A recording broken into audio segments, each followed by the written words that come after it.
everyone. Okay, so I have a try a chapter video for you. So if you haven't watched, I'll put down below, but recently I did a 4-part mini series about my shelves, going through each shelf, each genre, showing what I have on each shelf, and then I challenged myself to pick at least one book off each shelf to either unhaul or do a try a chapter. And this is the result of that. So there's 29 books that I read through. I did a try a chapter. Some of them I read more than one chapter. It just depended.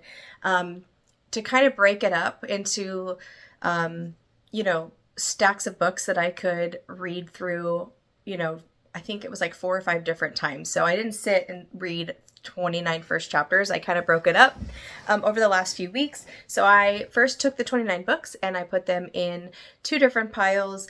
Either they were within the 3-star rating range or the 4-star rating range. And I'm going to show you what I'm putting back on my shelves and what I'm going to unhaul. Some of the books I'm unhauling may go up on my Pango shop. I'm not exactly sure what I'm going to do there yet, but keep an eye out for that. That's in the description below as well, a link to my Pango store. Some of these decisions were really hard, but I tried to be as cutthroat as I could just to make sure I have space on my shelves for the books I'm bringing into my home. And let's just get started. So this first 1, 2, 3, 4, 5, 6, 7, 8, 9-ish books are all books I'm unhauling, and they're all in the 3-star range. So the first one we have is Half Sick of Shadows by Laura Sebastian. This first chapter wasn't horrible. I'm definitely into books. I love the author, what's the time frame? King Arthur, Lancelot, Guinevere, Lancelot, that kind of story. I think that's very interesting, but the writing just didn't wow me. I just felt like, I could not. I could live without it and be fine. So that's my first unhaul. Next one is Margarita Montemore by Acts of Violet. The reason why I'm unhauling this one, I loved Una Out of Order by her, but this one has got some mixed reviews, and the beginning, it starts off like a podcast. So doing research, a couple people that did seem to really like this book said, listen to it on audio because of the podcast element. So that's what I'm deciding to do. So I am going to unhaul this and still put it on it's still on my Goodreads, something I may want to listen to one day. The next one, I just wasn't blown away by the first couple chapters. The Other Passenger by Louise Candlish. I have another title on my shelves by this author that I decided to keep. So I don't know. This one just did nothing for me. I felt like it was going to read like something that I've already read before. We have Kit, who sits beside her. It happened so quickly. One day you're living the dream, commuting to work by ferry with your neighbor Kit in the seat beside you. The next day, Kit hasn't turned up for the boat and his wife, Melia, has reported him missing.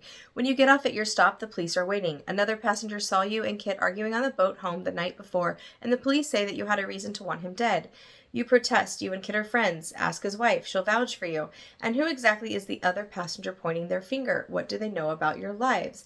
Now, no, whatever danger followed you home last night, you are innocent. Totally innocent, aren't you? There's that one. This one, I just couldn't get into. Morrow Island by Alexis M. Smith. And this was one of the lower rated books in the 3.0 star range. It's also kind of a climate novel, and I'm not huge on those, and I just, got it for like $1, so not feeling bad about that. This one, I didn't drive well with the writing. Anna Downs is someone I haven't read before. This is The Shadow House. The premise sounds really good. We have some past secrets. We have a mother of 2 that's running away from an abusive husband, but I just wasn't pulled into it. Next one, I think someone will love. It's Honey Witch by Sydney J. Shields. I just couldn't get into it. It's very British. I think we have someone who's cursed. It's got sweet magic and love. I believe it's a female-female relationship as well, but I'm going to pass on that one. Next one, Woman of Light, I just couldn't get into. The Betrayals by Bridget Collins. I was underwhelmed by the writing in this first few chapters. Beautiful book, though. Beautiful book. It's an intricate and utterly spellbinding literary epic brimming with enchantment, mystery, and dark secrets from the highly acclaimed author of the #1 international bestseller, The Binding. So if you liked The Binding by Bridget Collins, I've also heard of that one. You may like this, but I'm not huge on literary style books anyways, so I decided to let that go. I can always get it from the library. And then this last one is Adele by Leila Slimani. When I picked this up, I really didn't do enough research on it. And this is about a woman who, we got some infidelity in here. She's kind of has a sexual addiction problem. And I heard it's very erotic, but I didn't care for the first couple chapters, so we're going to let that go. So those are all the 3-star range reads. Some of these will be up on my Pango. I'm also going to be going, in a week and a half, I'm going to be going to Chattanooga, Tennessee to meet up with the BookTube besties, and we're going to hit Edward McKay when we're there. It's a huge used bookstore, so I think some of these I may take there to try to trade in and get some money to spend while I'm there, so we'll see. Let me grab the next stack. All right, I have 4 books here that I'm unhauling that were in the 4-star range.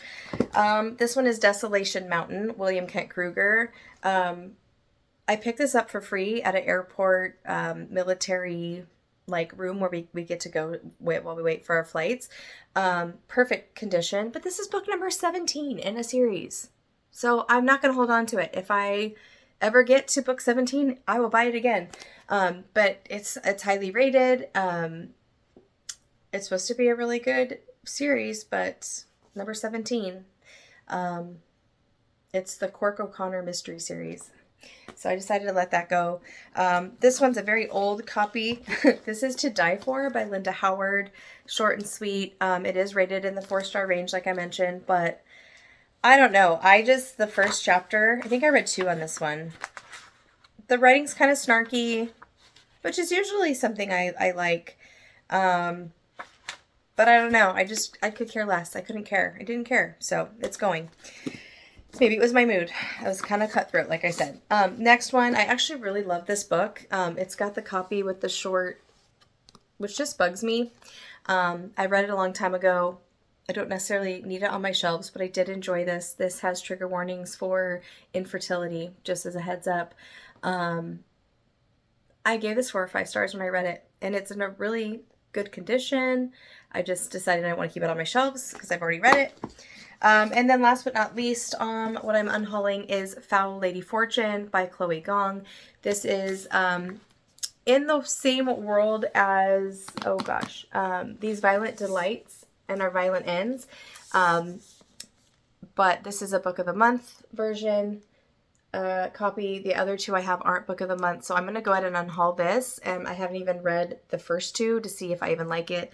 I think the beginning of this book spoils something in that duology, but it's the same world. So this is also book number 1 in a separate duology, but they're all kind of connected in the same world from what I understand. So really no rhyme or reason other than I don't have the second one. I don't even know if I'll like it. Someone out there will probably love this. So there you have it. Now let's talk about the books I'm keeping. So out of those 29, I have 13 books that I'm unhauling, so I'm not mad about that. And I'll be right back with the next stack. All right, this next stack is 7 books, all within the 3-star range that I decided to keep. I enjoyed the first chapter. I'm putting them back on my shelves. It just wasn't the right time to part with them. This first one is by Marlon James. It is called A Brief History of 7 Killings. This is a nonfiction about December 3rd, 1976, 2 days before Bob Marley was to play the Smile Jamaica concert. 7 gunmen stormed the singer's house. The attack wounded Marley, his wife, and his manager. Little was officially released about the gunmen, but most has been whispered, gossiped, and sung in the streets of West Kingston. In A Brief History of 7 Killings, novelist Marlon James recreates a dangerous and unstable time as he deftly explores the lives of a host of unforgettable characters: gunmen, drug dealers, one-night stands, CIA agents, even ghosts over the course of 30 years. The result is a gripping and irresistible novel of power, mystery, and insight. Sounds good. Nonfiction November's coming up. I don't know if I'll read it this November because I have some other ones I want to read that I kind of plan on reading next month, but we shall see. So that's the first one going back. This next one, I just was drawn into it, The Woman in the Dark by Vanessa Savage. Sarah starts to kind of go through a depression, and so Patrick and Sarah move back into his family home in this idyllic beachside house where he grew up, trying to have a fresh start for not only his wife, but their marriage, I'm guessing. But there's a catch. His once beautiful childhood home has been standing empty for 15 years, and another family was brutally slaughtered there. Within days after they move in, locals hint that it's called the murder house and it's haunted. Children begin having nightmares, strange writing appears on the wall, and creepy gifts suddenly arrive on the doorstep at odd hours. Sarah just can't shake the feeling that something just isn't right. And we take it from there, but this drew me in right away, so that one's staying. This one is A Painted House by John Grisham. Enjoyed this. This is, John Grisham's a great author. This one is more historical fiction. I believe, yeah, it's a little, I think it's not, yeah, so we have a boy's journey from innocence to experience. I'm not sure if this is actually like, yeah, it's inspired by his own childhood in rural Arkansas. The first chapters, the writing was great. Definitely going to be more hard-hitting, a little bit of historical fiction. Takes place, it starts off in 1952, I believe. So yeah, the writing was good. I'm still interested. I want to give this a shot. So it's going back on.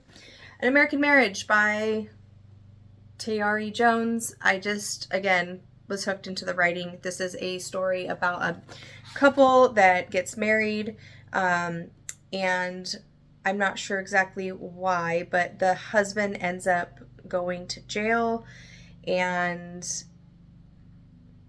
then I guess they maybe decide, do they want to rebuild their marriage after that? Because while he's in jail, the wife starts up a relationship with his best friend. I'm going to leave it at that. I haven't read it, but I don't want to spoil anything.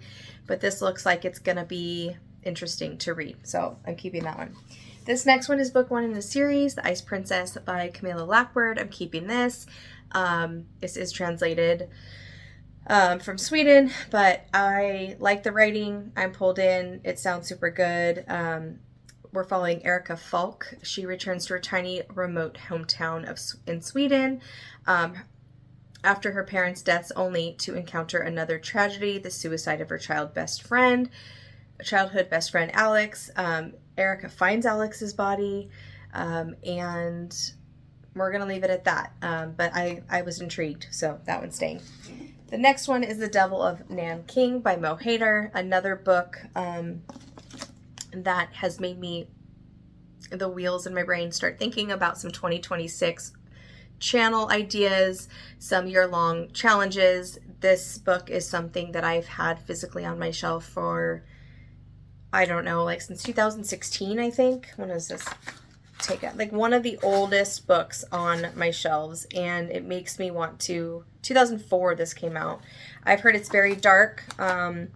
I, to be honest, did not even read the first chapter, but when I picked this up, reading what it was about, I'm like, this sounds so good, and it made me think, like, you know what, that's a video idea that I could do, or a challenge for next year. Just putting a list of books together that either I read them in 26 or they're out, they're gone. That's it.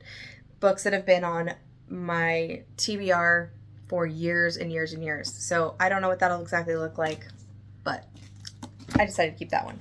Okay, this last one is The Woman in the Mirror by Rebecca James. I really enjoyed this. I got pulled in again with the first couple chapters of this one. This is one I read 3 chapters, I believe, and because I didn't really want to stop reading it. But it's a gothic book. It takes place in the English countryside of Cornwall, and in 1947 we have a lady named Alice. She moves from London to Cornwall to become a governess of a widower, and there's 2 twin children. she's hopeful this change will help heal some past sorrows. We're not sure what those are yet. But the writing was really good. The father of these children becomes kind of cruel.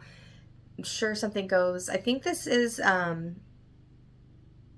like similar, reads similar a little bit to like Rebecca, or it's more of has a more of a gothic classic feel to it, which I really enjoyed. We also have present day New York, where a girl named Rachel, who is an art gallery curator in New York, she finds out that she is descendant of this family. She was given up for adoption as a young child. And so she's kind of wanting to look into her identity, who she was, where she came from. And I'm not sure, but I think this house doesn't like them snooping around. So there's that one. So these are all going back on my shelves. I'm excited. Okay, the next stack is 6 books. These are all within the 4-star range that I'm keeping. So The Exiles by Christina Baker Klein. I think I thought this was something else when I first pulled it. I love Christina Baker Klein, so why wouldn't I keep this book? So I didn't do a try chapter of this one, but I decided to keep it for now. It has good ratings. I like her writing. We have Australia 1840. I can't remember why I thought this one was something I didn't want to keep on my shelves. So keeping that one. Historical fiction. It looks good. I'm sure it's great. The next one, I did a try chapter and I was hooked. This is Karen McQuestion, The Moonlight Child. And it has high ratings, like 4.14 or something like that. Definitely was intrigued. I don't know if it'll be anything to like, oh, my favorite thriller of all time, but I was intrigued enough to keep it on my shelves. So this one is about, we have a cold January night, we have a lunar eclipse, and a neighbor noticed something odd in her neighbor's house. There's a young girl doing the dishes, and they're like, they don't have a child. It says it would be easy for Sharon to just let this go, but when 18-year-old Nikki, a former foster child, comes to live with Sharon, she notices suspicious activity at the Flemings' house as well. When calling social services doesn't result in swift action, the two decide to investigate on their own. And I enjoyed the first chapter of that one. This next one, high ratings, Costanza Casati, Clytemnestra. I don't know if I'm saying any of that right. But I decided that because it's high ratings, because I do like Greek mythology, so does my daughter, I better keep this one. It says, you were born to a king, but you marry a tyrant. You stand by helplessly as he sacrifices your child to placate the gods. You watch him wage war on a foreign shore, and you comfort yourself with violent thoughts of your own, because this was not the first offense against you. This was not the life you ever deserved, and this will not be your undoing. Slowly you plot.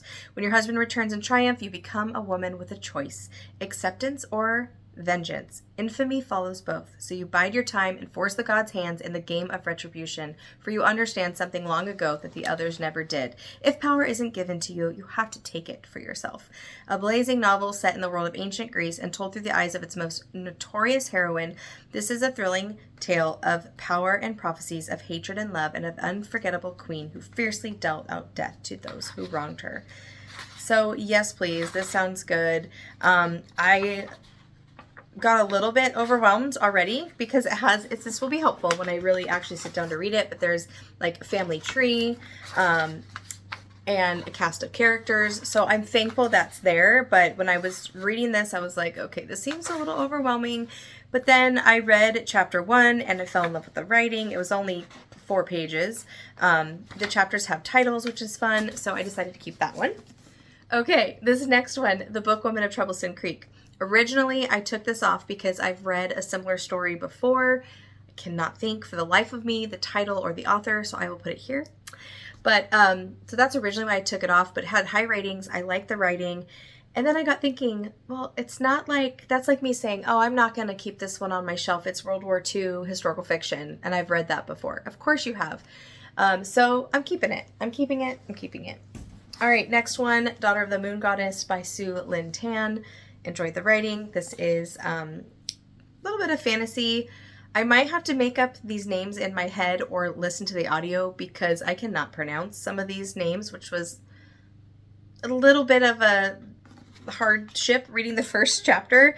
But it looks like it's going to be an intriguing book. It's beautiful. It's got a map.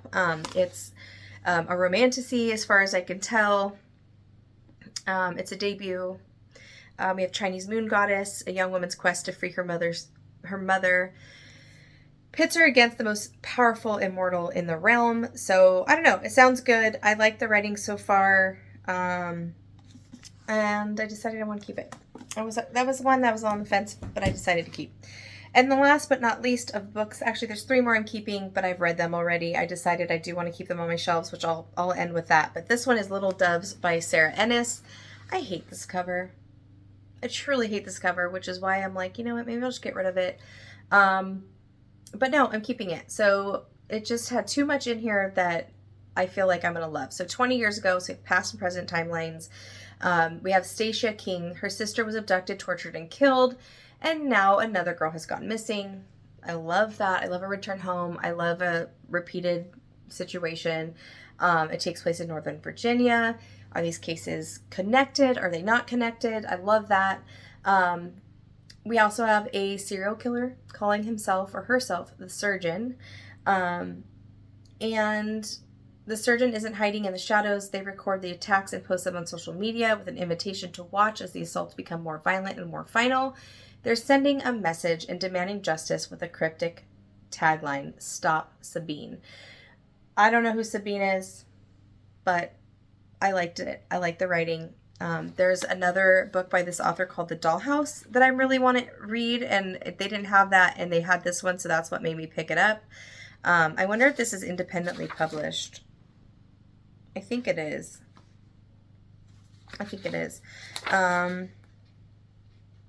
Published in the United States by Good Girl Charlie Publishing. Never heard of that publisher, so we'll see. But I like the prologue. It was intriguing. I think that's as far as I got. Yeah, I only read the prologue, but I liked it. So keeping that one. Oops, bumped the camera. Sorry about that. Okay, so these are the 3 books I decided to keep on my shelves. Theme Music by T. Marie Vandely. I read this a few years ago. It was good. I decided I'm going to keep it because it might be something I want to recommend to people for this spooky season. It's a psychological thriller. We have Dixie Wheeler. Her whole family was murdered and she was spared. And then it picks up 25 years later and she's desperate for connection. She's trying to figure out like what happened, who killed my family. She moves back into her old family home and she starting to question her sanity. We'll leave it at that. So in order to make sense of the present, Dixie becomes determined to unravel the truth of her past and seeks out the detective who originally investigated the murders. But the more she learns, the more she opens up an uncomfortable possibility that the sins of her father may belong to another. So new bodies begin to pile up. She's starting to second guess that maybe it wasn't her dad that killed her family. That's all I'm going to say. But I really thought this was creepy and all kinds of good and dark and messed up when I read it. So that one's going to stay. I don't know if I'll ever read it again. That's why I was on the fence originally, but I definitely would recommend this and hand this out to people. So, and then the last 2 is Brightside by Kim Holden and Gus by Kim Holden, another independently published. You can get these on Amazon. This is more just nostalgic. It was recommended to me by a friend who is also an author, and at the time I really liked it. Is it the best writing? No, not at all, but I loved the love story. I may try to read it again. It's not knock out of the park writing or anything like that, but I really did enjoy it. This is number 1, Brightside, and this is Gus. I just remember really liking the romance, and I just can't part with it. I just can't. So there you have it. That's pretty good, right? So out of those 29 books, 1, 2, 3, 4, 5, 6, 7, 8, 9, 10, 11, 12, 13, 14, 16 are staying. So I'm going to put them back on my shelves. Thanks as always for watching. This concludes my book, my shelf tour, my book unhaul. Feeling pretty good. My goal is to only bring in a small amount of books for the rest of the year. I am doing some book shopping with the BookTube besties in a few weeks when we do a meetup in Chattanooga. And my birthday is the end of November.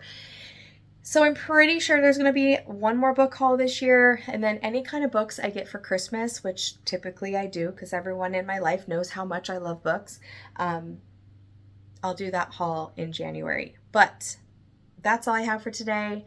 Feels so good. I just now have to enter all these titles into a spreadsheet, which I have set up. Have I made any progress on that? Absolutely not, because who has time for that? But my goal is to make time because I want that done by the end of the year, so I can start 2026 knowing exactly what's what on my shelves. And I'm really excited. So it was a fun project. Thanks again for watching, and I hope you enjoyed it. I'll see you guys in my next video. Happy reading. Bye.